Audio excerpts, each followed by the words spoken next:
Between a tough win over Brighton Hove Albion and a deserved loss to Newcastle United, the Foxes have endured a disappointing stretch at a crucial point in the Buried in these poor performances, however, were a few standout displays from Leicester City's less prominent players. Ben Chilwell, the young left-back, may be hitting his stride.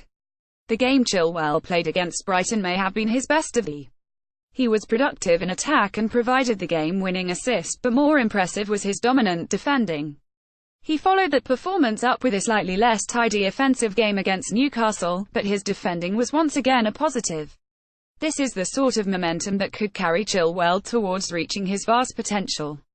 Hamza Choudhury, another young Fox, stepped up when he was needed. Choudhury was thrust into a volatile situation when Vicente Iborra went down with an injury in the first half of the Newcastle match. His response to this was promising. He defended very well and made a few monumental last-ditch challenges. With the injuries and absences piling up in the midfield, it looks like Choudhury will be an important piece for the Foxes moving forward. Adrian Silva, the Portuguese midfielder, was given a chance against the Magpies thanks to Wilfred Ndidi's red card against Brighton. In my opinion, he put in a man-of-the-match level effort. He showed all the qualities that make him a regular senior international and was one of the only Foxes to shine in that dismal affair. He won possession several times and seemed much more comfortable with it than he has in previous appearances. Much like with Choudhury, a current lack of midfield depth will likely make him an invaluable piece of the squad as that comes to a close. Demarai Gray. This has been one of many ups and downs for Demarai Gray.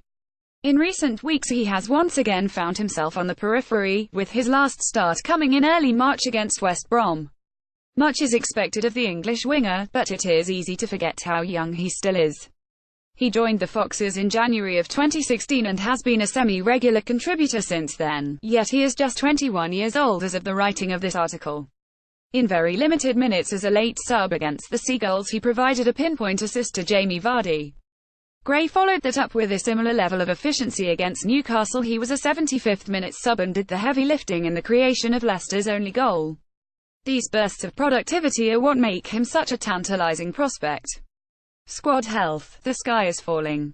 Leicester City once seemed to have remarkable depth across the board save for the right-back position.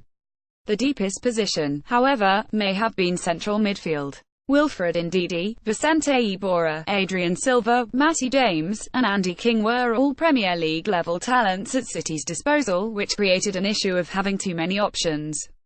Now, Ndidi will miss the next match through suspension, Vicente Iborra's may be over, Matty James is definitely over, and Andy King is out on loan with Swansea and possibly never coming back. Even backup right-back Daniel Amate, who was originally a midfielder, is injured.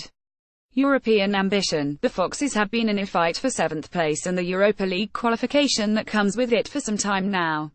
It was all seemingly heading for a fate-deciding explosive clash with Burnley this coming weekend, as City trailed them by just 3 points in the table. Unfortunately, losing to Newcastle put the Foxes a 6 points adrift. In addition to that, one of Leicester's most important pieces, Wilfred Ndidi, will be missing from the match. It looks like they may end with a third rather than the bang we were all hoping for. Mark Albrighton. Just recently Mark Albrighton was having a remarkable run of form and raising questions as to why he has never been given a senior international appearance for the Three Lions. While he is certainly still worthy of such discussion, his last 2 appearances in a Leicester shirt have not been up to such standards. He is perhaps City's hardest worker on the pitch in games, yet he was surprisingly uninvolved against Brighton and Newcastle. He did little defensive work, usually a strength of his in both games, and was wasteful in attack against Newcastle and completely uninvolved in attack against Brighton. Regardless, these are mere smudges on what has been a wonderful campaign for Albrighton.